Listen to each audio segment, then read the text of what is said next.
Vamos botar aqui o vídeo do Lula falando a respeito... É o caso do Petrolão, né? Ele estava ali durante a posse da nova presidente da Petrobras, da Magda Chambriard,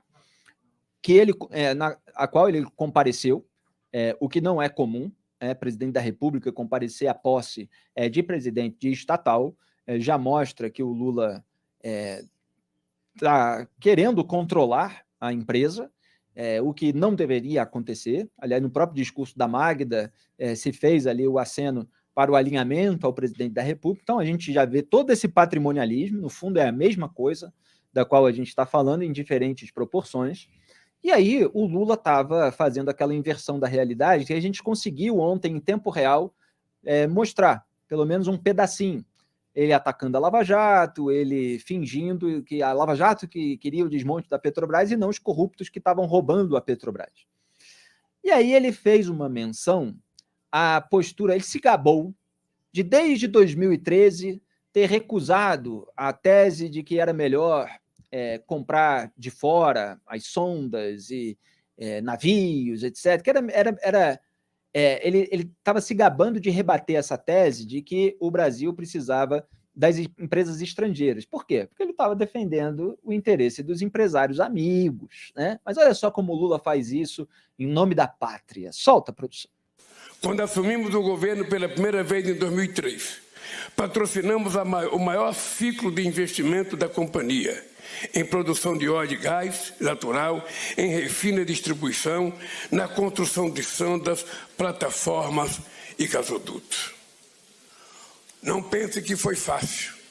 Com Pera Estrela se lembra. Não pense que foi fácil quando a gente resolveu fazer navio, quando a gente resolveu fazer sonda, quando a gente resolveu fazer plataforma. Sempre aparecia aquele que dizia, é mais barato comprar fora. E eu diria, mas comprar fora não vai criar emprego, comprar fora não vai gerar tecnologia, comprar fora não vai gerar salário e não vai gerar imposto.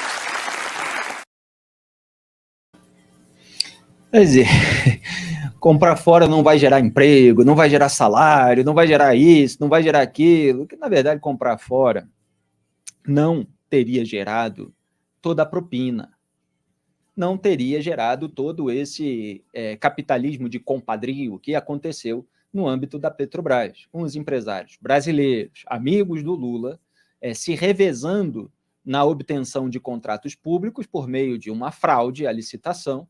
Era o clube das 6 empreiteiras que combinavam qual queria qual contrato, e aí, eventualmente, as outras apresentavam preços maiores e tal, para aquela que estava acertada ganhar, enquanto pagavam propina para diretores da companhia, seja indicado por Lula, ou no governo, ou por partidos aliados, e operadores políticos. Aliás, um deles, operador de partido político, está aí voltando a influir no local do crime, né, como a imprensa noticiou nos últimos dias.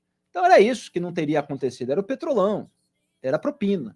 Mas veja que, se você tem interesse em dar boladas aí para os empresários amigos e, eventualmente, vê-los oferecendo algum tipo de contrapartida, qual é o discurso que se dá? O discurso que se dá não, temos que investir nas empresas brasileiras, porque isso é muito importante para o mercado, salário, emprego, etc. Tem gente que ainda é trouxa para acreditar, Duda Teixeira.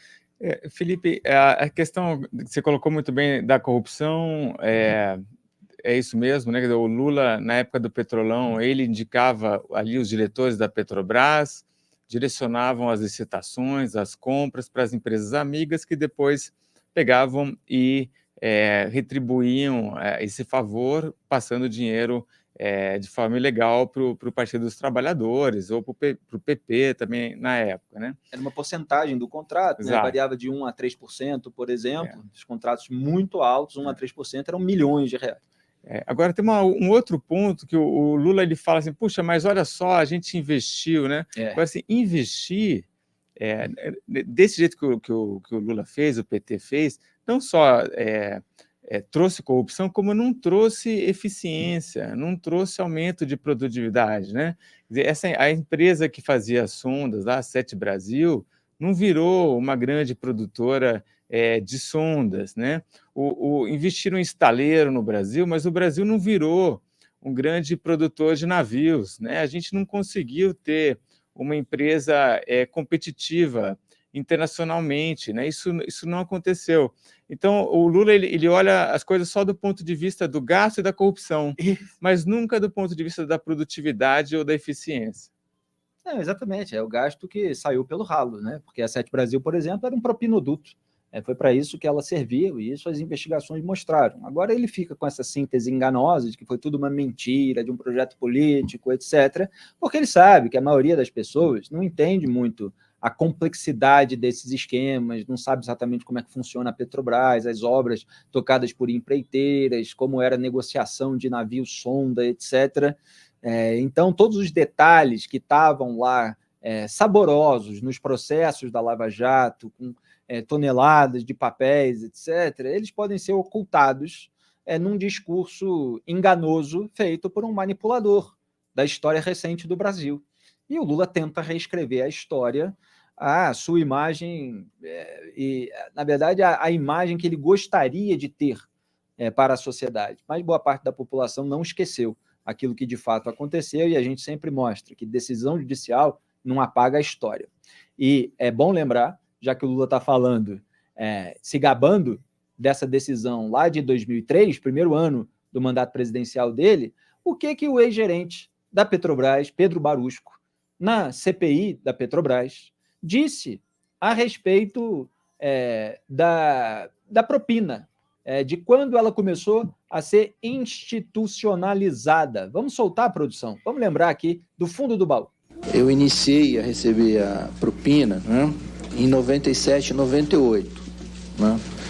Foi uma iniciativa pessoal minha, de uma forma mais institucionalizada, foi a partir de 2004. Quer dizer, o Barusco disse, olha, eu cheguei a ter um esquema pessoal, eu recebi uma propina lá num contrato em 97 e tal.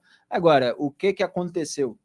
De maneira institucionalizada, quer dizer, virou um esquema mesmo, feito por um monte de gente, com todo aquele desvio bilionário, e a Lava Jato depois recuperou, mostrou que foram 6 bilhões em propina, recuperou 15 bilhões de reais,